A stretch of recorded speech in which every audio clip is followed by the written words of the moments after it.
Among the folk tales of India, there is a story that Aristotle, one of the great Greek philosophers and men of wisdom like Socrates, had instructed Alexander the Great to bring back with him from India, a country that was well known for its spiritual masters, a copy of the Srimad Bhagavad Gita as the guru-like embodiment of the spiritual knowledge of these accomplished sages. The essential concept of one single God as the ultimate reality taught in the Gita has been propagated in different languages at different times around the world by such great masters as Moses, Jesus, and numerous Sufi saints also. Due to language and cultural differences, it can appear that the teachings of these great masters are differentiated. But indeed, their essence is identical to the wisdom conveyed by Krishna to Arjuna in the Gita. As such, the Gita is indisputably a spiritual textbook for the entire human race. By presenting the essence of Yatharth Gita, Swami Adgaranandaji has made an invaluable contribution to all of mankind.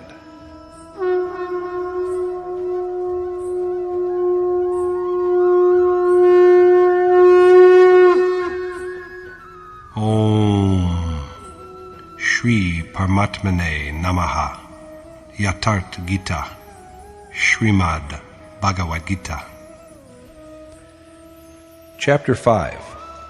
The Supreme God, Enjoyer of Yajna. In Chapter 3, Arjuna said, "Lord, why do you cast me into dreadful acts when you believe that the way of knowledge is superior?" He found the way of knowledge easier to practice, for this way assures heavenly life in the event of defeat, and the state of ultimate glory in that of victory. So there is profit in both success and failure. But by now he understands well that action is a prerequisite of both the ways. Yogeshwar Krishna has also urged him to rid himself of doubts and take refuge in a seer, because the seer is the only source of the awareness he seeks. However, before he chooses one of the two ways, Arjuna makes a humble submission.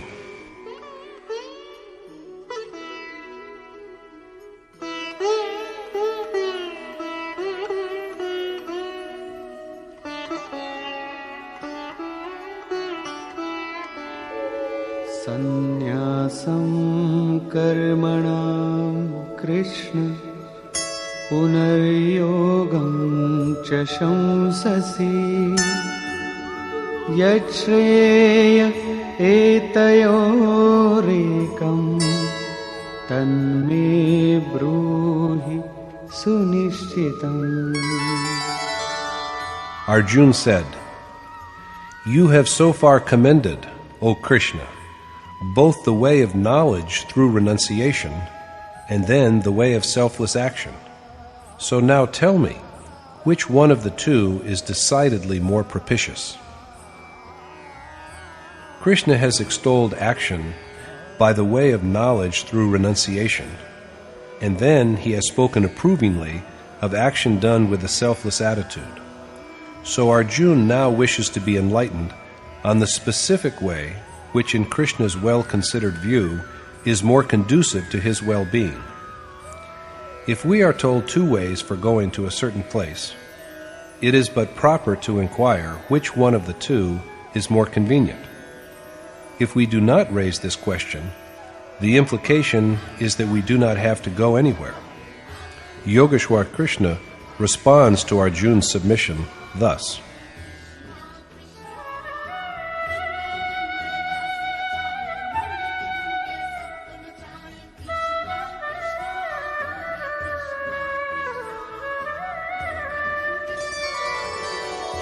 Sannyasa karma yogascha nishreyasa karavubhav tayostu karma sannyasa karma yogo vishishyate. The Lord said, "Both renunciation and selfless action achieve salvation, but of the two, the way of selfless action is the better, because it is easier to practice. If both the ways are equally effective in bringing about the final absolution, why is the way of selfless action described as superior? This is what Krishna has to say about it.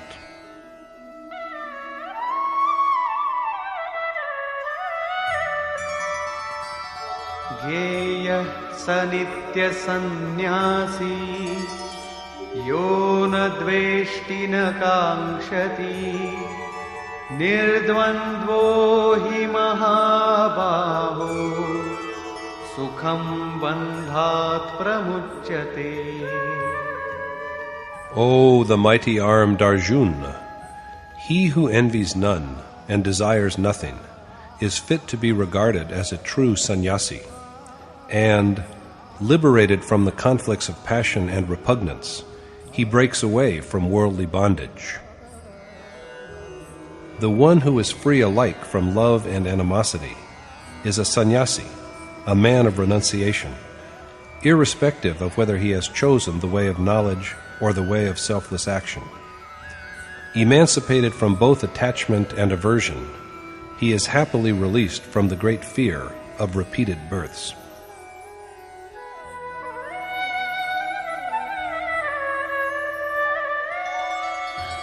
Sankhya yoga prithag bala pravadanti na pandita ekamapyasthita samyak ubhayor vindate phalam.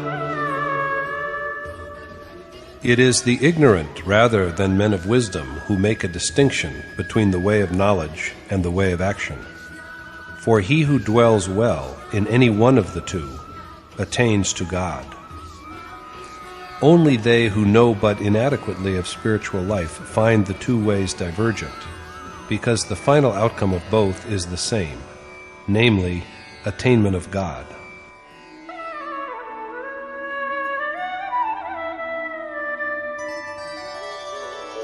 Yat sankhyaih prapyate sthanam tad yogairapi gamyate ekam sankhyan cha yogam cha yah pashyati sa pashyati. That man perceives reality who regards the way of knowledge and the way of selfless action as identical, because the liberation attained by knowledge is also achieved by selfless action. The goal which is reached by the worshipper of knowledge and discrimination is also achieved by the doer of selfless action. So he knows the truth who regards the two ways as similar from the point of view of consequence. Now, when the two ways converge at the same point, why does Krishna pronounce one preferable to the other? He explains,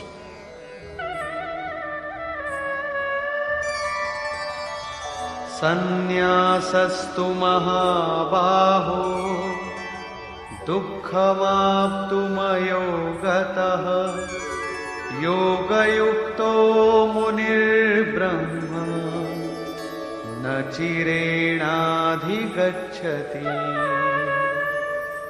But, O the mighty-armed Arjuna, renunciation is well nigh impossible to achieve without selfless action. But the one whose mind is set on God is soon united with Him. The giving up of all that we have is most painful without selfless action. It is indeed impossible if selfless action has not been initiated at all. Therefore, the sage who reflects on the identical God and whose mind and senses are stilled soon attains to that God by the performance of selfless action. It is but evident that selfless action has also to be practiced on the way of knowledge, because the requisite action for both the ways is the same.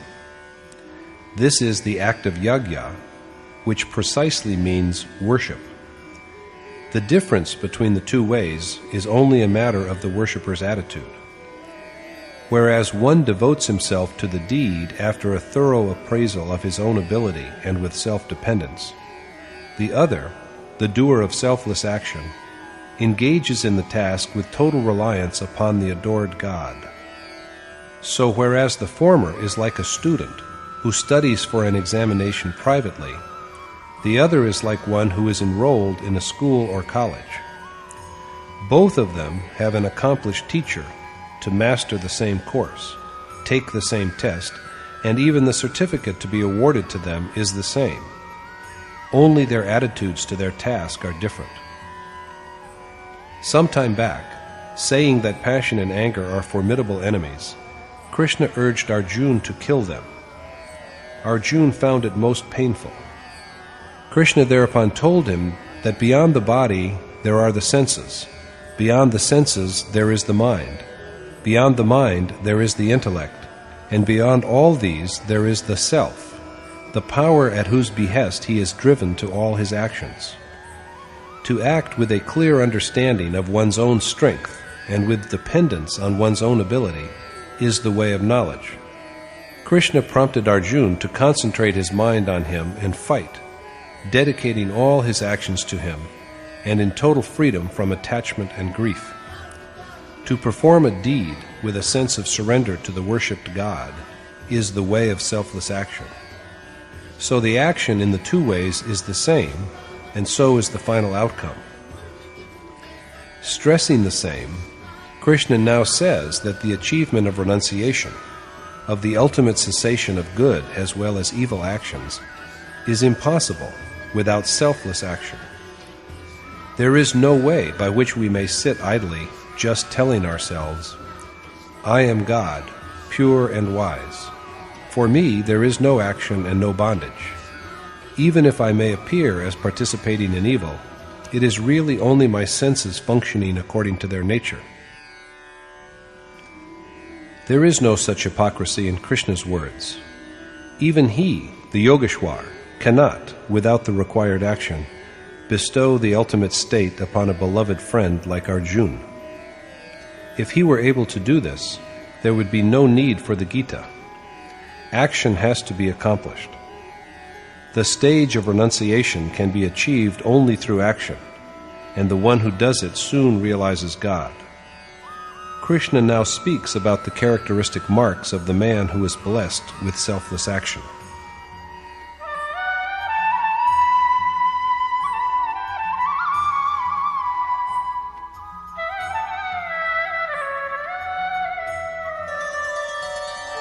योगयुक्तो विशुद्धात्मा विजितात्मा जितेन्द्रियः सर्वभूतात्मभूतात्मा कुर्वन्नपि न लिप्यते. The doer, who is in perfect control of his body through a conquest of his senses, pure at heart, and single-mindedly devoted to the God of all beings, is untainted by action, even though he is engaged in it. That man is possessed of yoga, of selfless action, who has conquered the body, whose senses are subdued, whose thoughts and feelings are spotlessly clean, and who has realized his identity with God, the Spirit of all beings. He remains unblemished even though he is involved in action, because his deeds are aimed at garnering seeds of the highest good for those who lag behind. He is untainted because he dwells in the essence that is God, the fountainhead of the vitality of all beings. There is nothing for him hereafter for which he should quest. At the same time, there can be no attachment to what he has left behind, because they have all paled into insignificance. So he is not engulfed by his deeds. Thus we have here a picture of the ultimate stage of the worshipper who has achieved selfless action. Krishna explains again why this man, blessed with yoga, remains unattached to action. Naiva kinchit karomiti yukto manyeta tattvavit Pashyan shrinvan sprishan jigran ashnan gachan swapan shvasan pralapan visrijan grinhan unmishan nimishan napi indriyani indriyartheshu vartanta iti dharayan.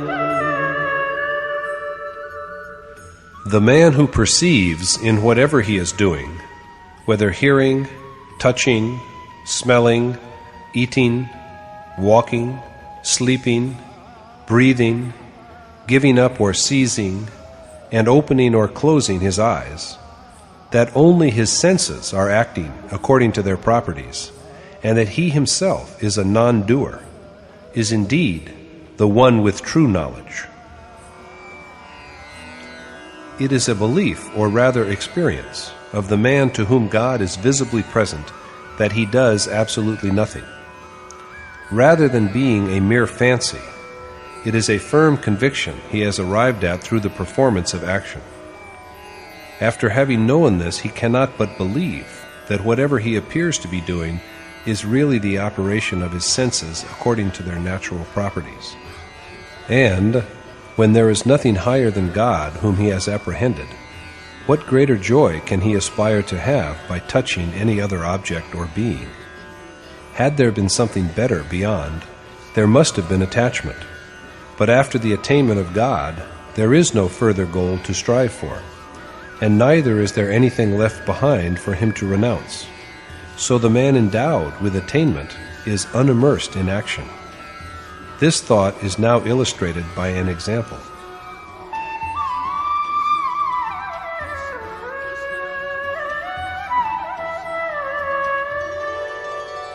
Brahmanyadhaya karmani sangam tyaktva karoti yah lipyate na sapapena padmapatramivambhasa. The man who acts, dedicating all his actions to God and abandoning all attachment, is untouched by sin as a lotus leaf is untouched by water. The lotus grows in mud, but its leaf floats above the water. Ripples pass over it night and day, but if you look at the leaf, it is always dry. Not a drop of water clings to it. So the lotus growing in mud and water is yet unsullied by them.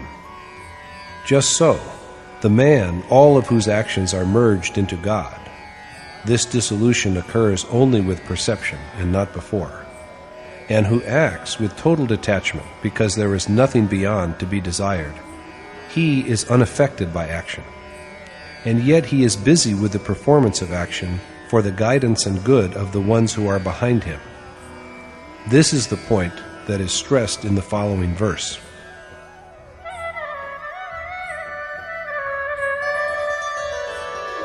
Kayena manasa buddhya kevalairindriyairapi yoginah karma kurvanti sangam tyaktvatma shuddhaye.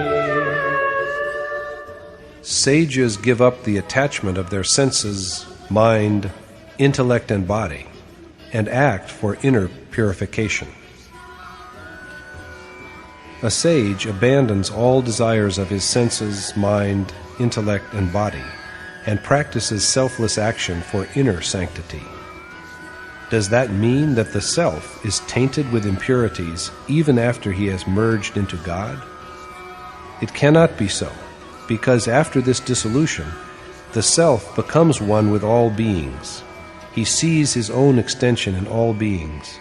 So he acts, not for himself, but for the purification and guidance of all other beings. He acts with his mind, intellect, and physical organs, but his self is in a state of actionlessness and constant peace. He appears to be active outwardly, but inside him there is only endless tranquility. The rope cannot bind any longer because it is burnt out. and what remains is only the impression of its twist.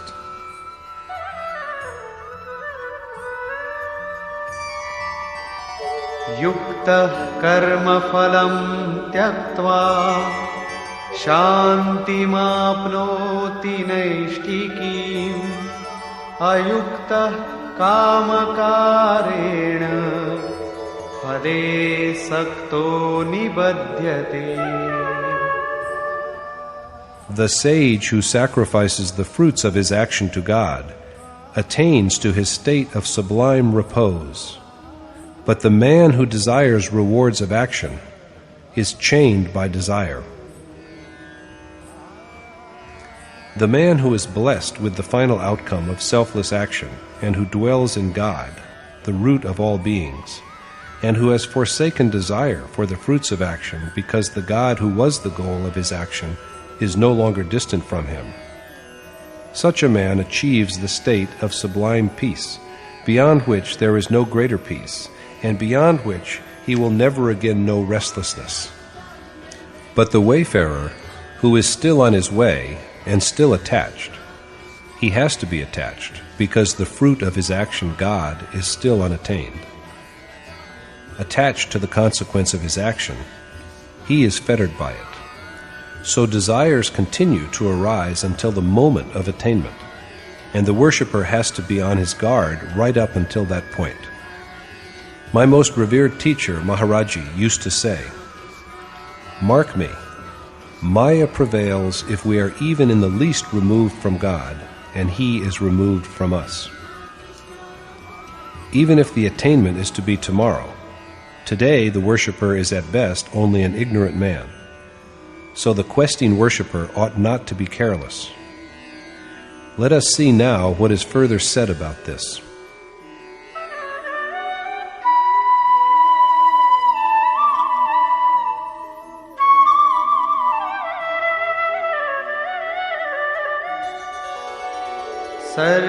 सर्वकर्माणि मनसा सन्न्यस्यास्ते सुखं वशी नवद्वारे पुरे देहि नैव कुर्वन्न कारयन्.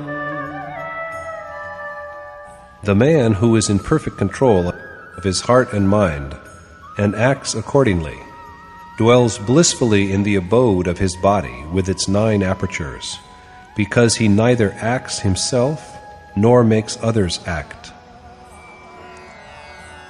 The man who is in perfect control of himself and dwells beyond his body, mind, intellect, and material nature, in his own self, this man of restraint undoubtedly neither acts nor is a cause of action. Even prompting the men left behind to act does not affect his serenity. This man who has realized his self and abides in him, and who has subdued all his organs which provide him with objects of physical pleasure, dwells in the ultimate bliss that is God. In truth, thus, he neither acts nor effects any undertaking of action. The same idea is stated differently when Krishna says that God, too, neither acts nor gets any action accomplished. The accomplished teacher, God, the adored one, the realized sage, the enlightened guru, and the endowed one, all are synonymous. No God descends from heaven to accomplish anything. When he functions, he operates through these self-abiding, reverent, and loving souls. The body is a mere dwelling place for such a soul. So the action of the Supreme Self is the same as that of the individual self, because he acts through him. So in truth, the self who has become one with God does nothing, even while he is engaged in action.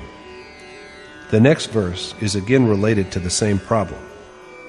Na kartritvam na karmani lokasya srijati prabhu na karma phala sanyogam svabhavastu pravartate. God neither creates action nor the capacity for action, and not even the association of action with its fruits, but at the same time, vitalized by his spirit, it is nature that acts. God makes neither the power of beings to act nor actions, nor does he decide the fruits of action, and all objects and beings act only under the pressure of innate natural properties. One acts according to the three properties, tamas, rajas, and sattva. Nature is vast, but it affects a man only to the extent to which his natural disposition is virtuous or vitiated, divine or devilish. People usually say that it is God who does or gets things done, and we are mere instruments. It is He who makes us do well or ill. But Krishna maintains that God neither acts nor prompts action, and that He also does not produce favorable or unfavorable circumstances. Men act by themselves according to the compulsions of their inborn nature. They are impelled to act by the inevitability of their inherent traits. It is not God who acts. Then why do people say that everything is done by God? Krishna dwells upon the problem.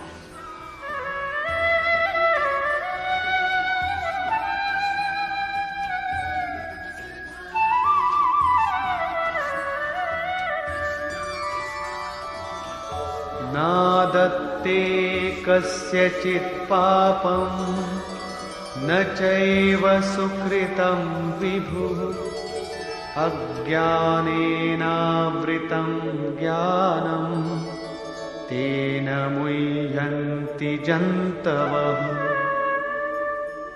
The all-pervading God, the Glorious One, accepts neither men's sinful acts nor attachment, because their knowledge is enveloped by ignorance, maya. The one who has been named God is now described as the Glorious One, because he is embellished with sublime glory. That God, all-powerful and radiant, accepts neither our sins nor our righteous actions. But people yet say that he does everything, because their knowledge is clouded with ignorance. As yet the men who speak so are only mortal beings enclosed within bodies. Subject to delusion, they can say anything. So Krishna now elucidates the function of knowledge. ज्ञानेन तु तदज्ञानं येषां नाशितमात्मनः तेषामादित्यवज्ज्ञानं प्रकाशयति तत्परम्.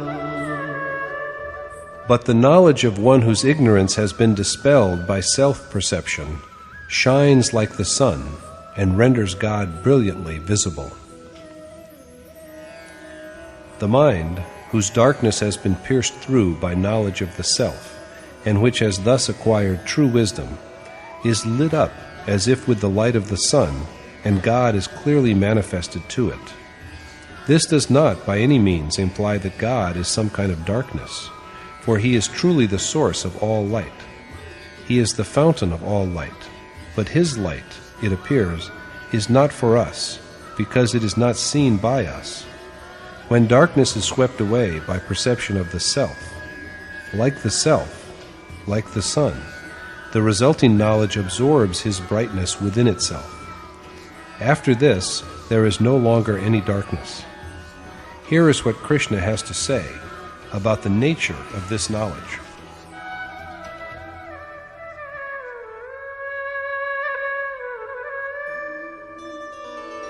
तत्बुद्धयस्तदात्मानः तन्निष्ठास्तत्परायणाः गच्छन्त्य पुनरावृत्तिं ज्ञाननिर्धूतकल्मषाः.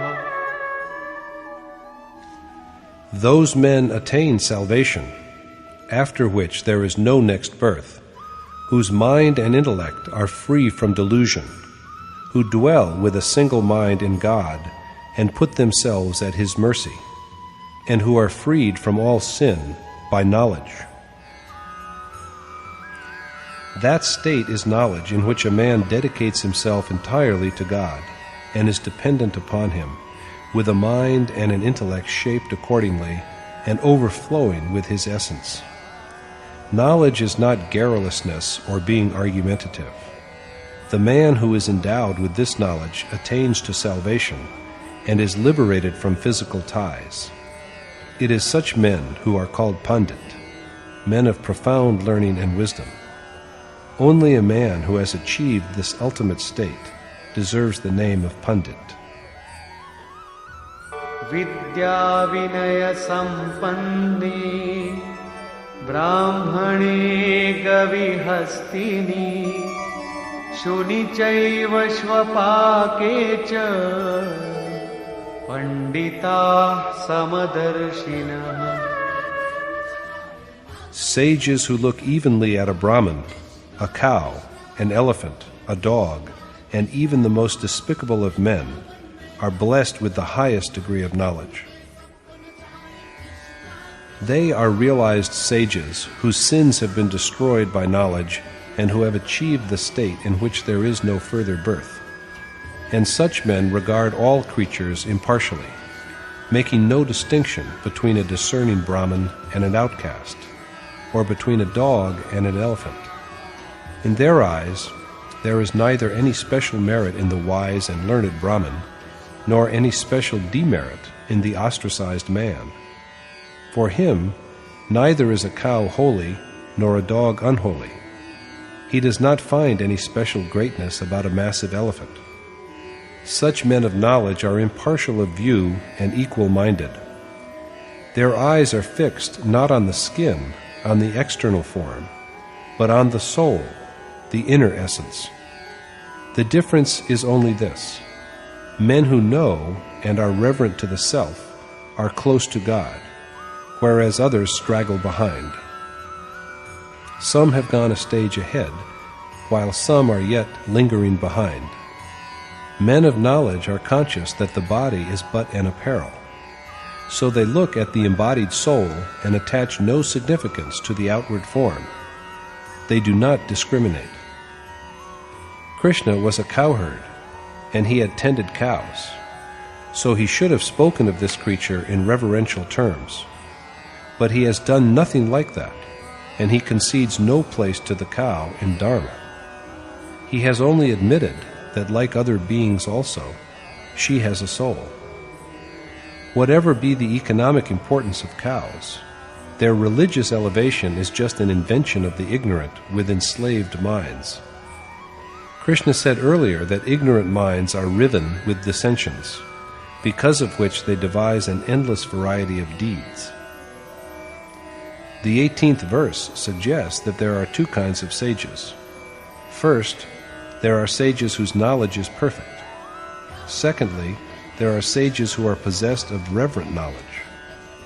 Let us linger for a moment to see how they are different. It is an axiom that everything has at least two stages: the highest, the ultimate stage, and the initial, the lowest stage. The lowest stage of worship is the one at which it is commenced, when it is taken up with discernment, detachment, and dedication, while the highest stage is that at which the final outcome of the act of worship is about to emerge.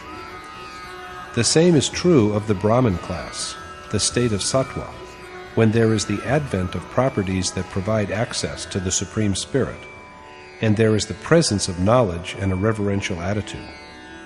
At this stage, all the faculties that take one to God are spontaneously active within: control of mind, restraint of senses, beginning of the process of intuition, direct perception, steady contemplation, concentration, and abstract meditation. Its highest stage is reached when, with gradual perfection, the self at last stands face to face with God and is dissolved in Him. Now, that which had to be known is perfectly known. The sage who has achieved this is the one with perfect knowledge. This sage, who is now beyond rebirth, looks equally at creatures, because his eyes are turned within to see the enshrined self. So Krishna now describes What is the ultimate lot of this sage?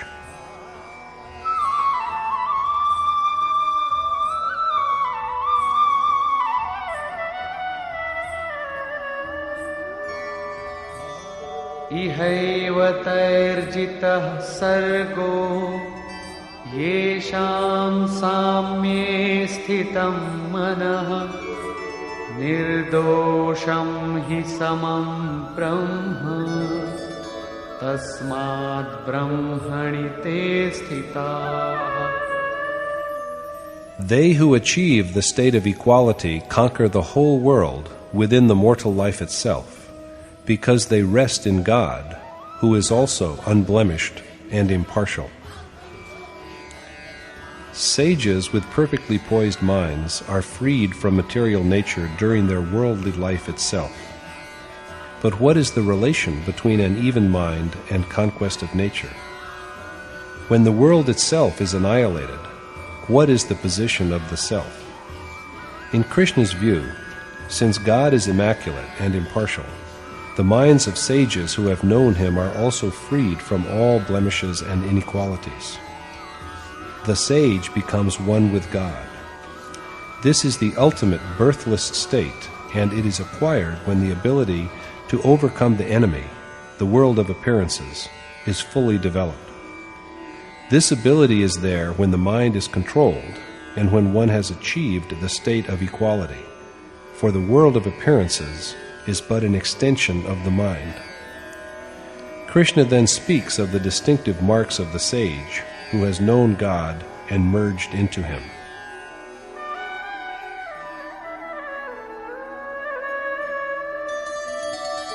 न प्रहिष्येत् प्रियं प्राप्य no द्विजेत् प्राप्य चाप्रियं स्थिरबुद्धिरसम्मूढो ब्रह्मविद् ब्रह्मणि स्थितः.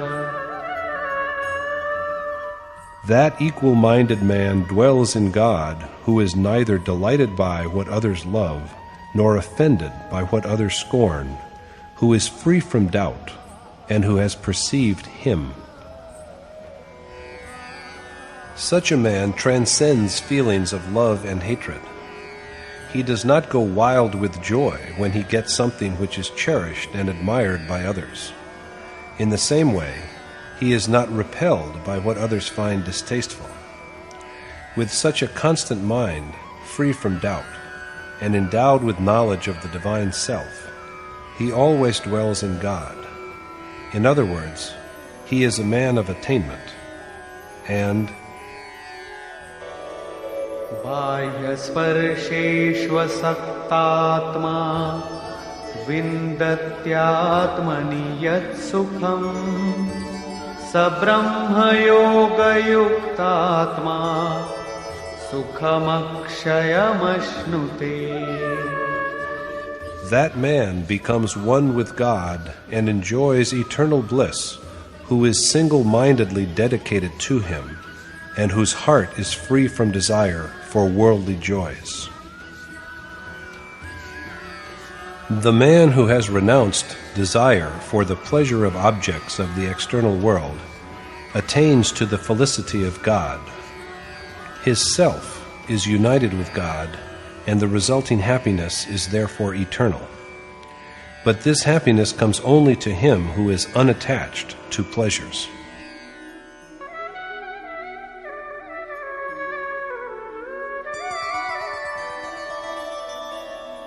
ये हि संस्पर्शजा भोगा दुःखयोनय एव ते आद्यन्तवन्तः कौन्तेय न तेषु रमते बुधः. Since the pleasures arising from the association of senses with their objects are a cause of grief and are transitory, O son of Kunti, men of wisdom do not desire them. Not only the skin, but all senses feel the sensation of touch, of contact. Seeing is the touch of the eye, as hearing is the touch of the ear. although seeming pleasant to experience, all the enjoyment arising from these contacts of senses with their objects only leads to miserable births. Moreover, these sensual gratifications are also transient and destructible. So Arjuna is told that men of discrimination are not entangled in them. Krishna then enlightens him on the evil that is embodied by attachment to these pleasures.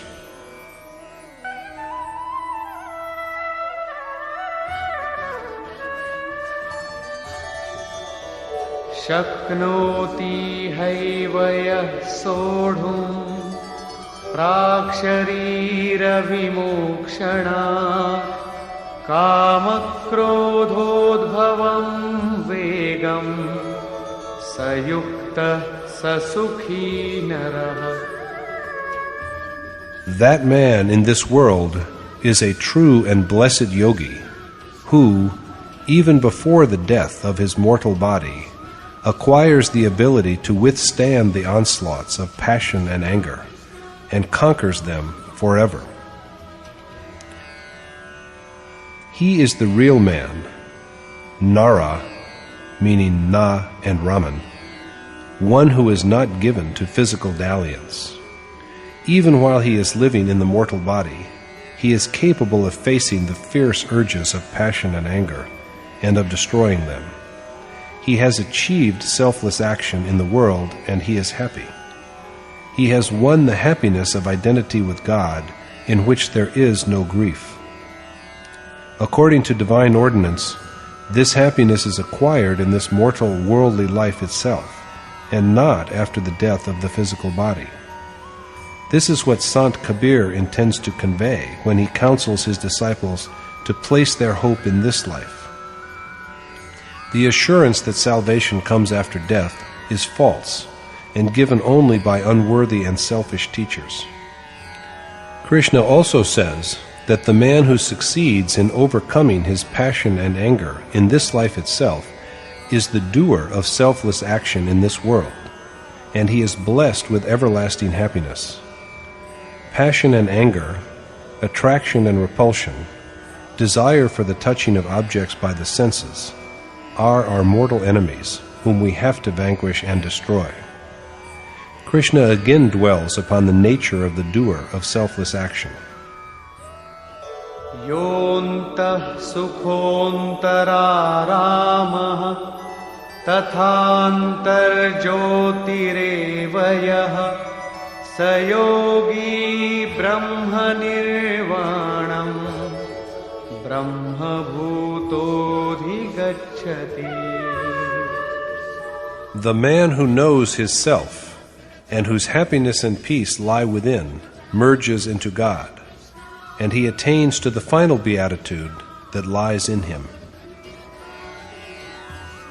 The man who is joyous within, at peace within, and illumined within by his perception of the self and the identical universal spirit is a realized sage who is united with God and who attains to his ineffable state. In other words, there is first destruction of perversions, alien impulses such as attachment and aversion, then the emergence of perception, and finally submersion in the all-pervading ocean of final beatitude.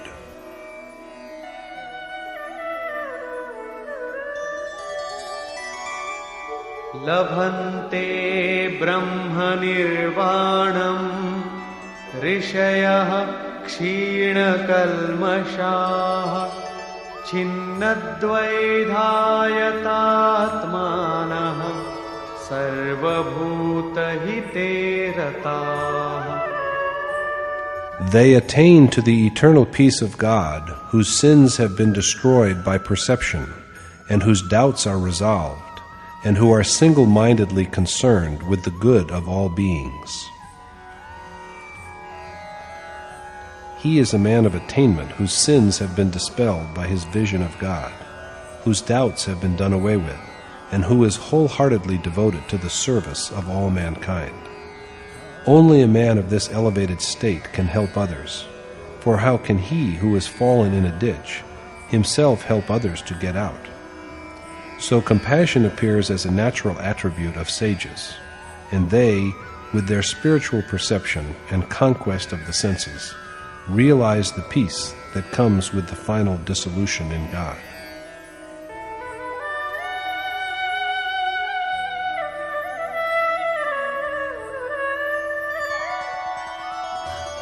कामक्रोधवियुक्तानां यतीनां यतचेतसाम् अभितो ब्रह्मनिर्वाणं वर्तते विदितात्मनाम्.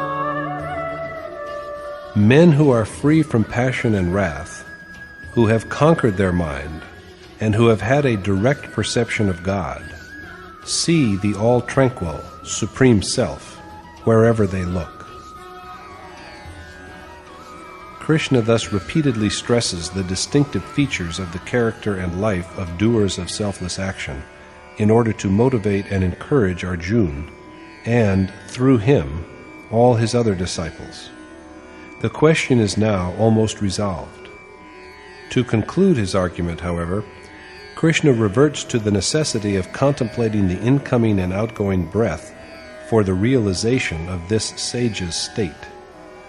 In Chapter 4, he told us of offering pran to apan, of sacrificing apan to pran, and of the regulation of both the life winds while giving his account of the process of yajna. The same subject is taken up again at the end of the present chapter.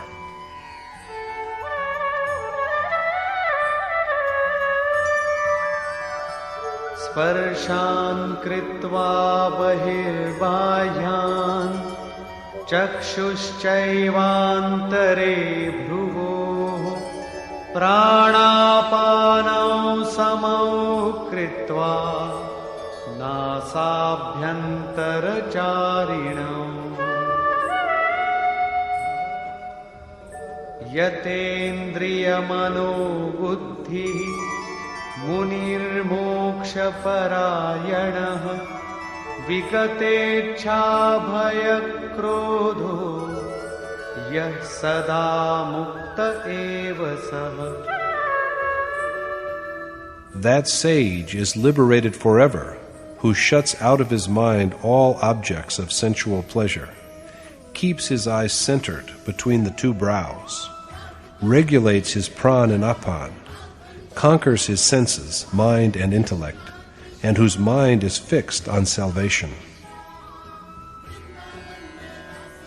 Krishna reminds Arjuna of the vital need of excluding from the mind all thoughts of external objects, as well as of keeping the eyes fixed steadily between the two brows. Keeping the eyes between the two brows does not simply mean concentrating them at something. It is rather that while the worshipper is sitting erect, his eyes should be pointed ahead in a straight line from the midpoint between the brows. They should not wander about restlessly and look right and left. Keeping the eyes aligned with the ridge of the nose, we must be careful that we do not start watching the nose, and balancing pran against apan, and keeping the eyes steadily fixed all the while, we should direct the vision of mind, the soul, to the breath and let him watch it. When does the breath go in? How long is it held? If it is held in for only half a second, we should not try to prolong it by force. And how long does it stay out? It is hardly necessary to say that the name in the breath will ring audibly. Thus, when the vision of mind learns to concentrate steadily on the inhaled and exhaled breath, breathing will gradually become constant, firm, and balanced. There will be then neither generation of inner desires nor assaults on the mind and heart by desires from external sources. Thoughts of external pleasure have already been shut out. Now there will not even arise inner desires. Contemplation then stands steady and straight, like a stream of oil. A stream of oil does not descend like water drop by drop. It comes down in a constant, unbroken line. Similar to this is the motion of the breath of a sage of attainment. So the man who has balanced his pran and apan, conquered his senses, mind and intellect, freed himself from desire and fear and anger, perfected contemplative discipline, and taken refuge in salvation, is ever liberated. Krishna finally discourses upon where this sage goes after liberation and what he achieves.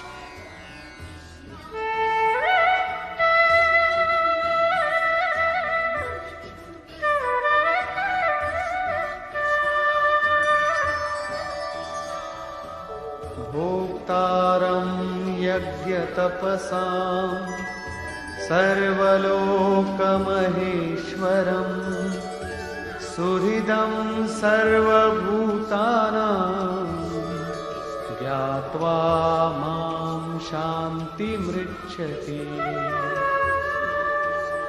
Knowing the truth that it is I who enjoy the offerings of yajna and penances, that I am God of all the worlds, and that I am the selfless benefactor of all beings, he attains to final tranquility.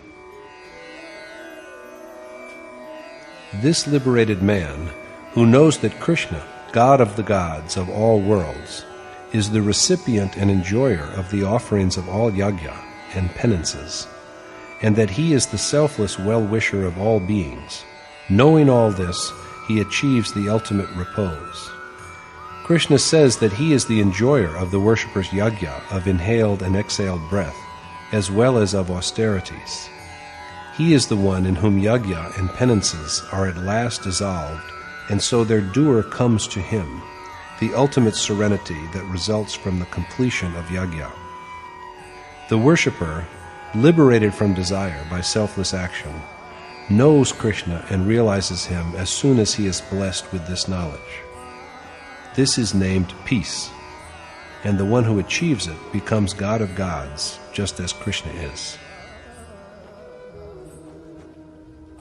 Conclusion. At the beginning of the chapter, Arjuna raised a question about Krishna's alternate praise of the way of selfless action and the way of knowledge through renunciation. He wished to know which way, according to Krishna's considered judgment, is doubtlessly superior. Krishna told him that there is ultimate good in both. In both, the worshipper has to perform the ordained act of yajna, but the way of selfless action is yet superior. Without such action, there is no end of desire and of good and evil deeds. Renunciation is the name, not of a means, but of the goal itself. The man of renunciation is a doer of selfless action, a yogi. Godliness is his mark. He neither acts nor makes others act, and all beings are engaged in action only under the pressure of nature. He is the seer, the pandit, because he knows God. God, Krishna, is known as an outcome of yajna. He is the one into whom breath recitation, yajna, and purificatory rites all merge. He is the tranquility which the worshipper experiences as an outcome of yajna. That is, with the attainment of this repose, he is transformed into a realized sage like Krishna. Like Krishna and other seers, he also becomes God of gods because he is now one with God. That the coming about of this attainment may take a number of births is a different matter. Chapter 5 has thus elucidated the unique and amazing point that the power that dwells within the sage after his realization of God is no other than the spirit of the Supreme Lord, of the God who is the enjoyer of the offerings of all yajna and penances.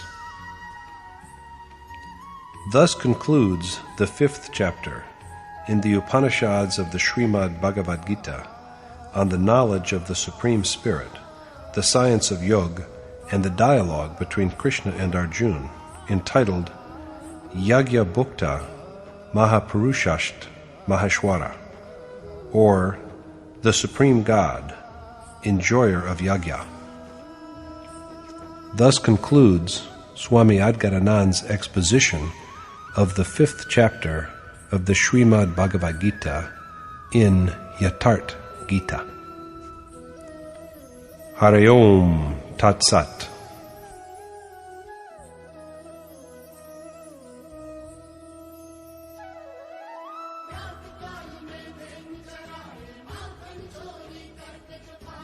Krishna, Krishna,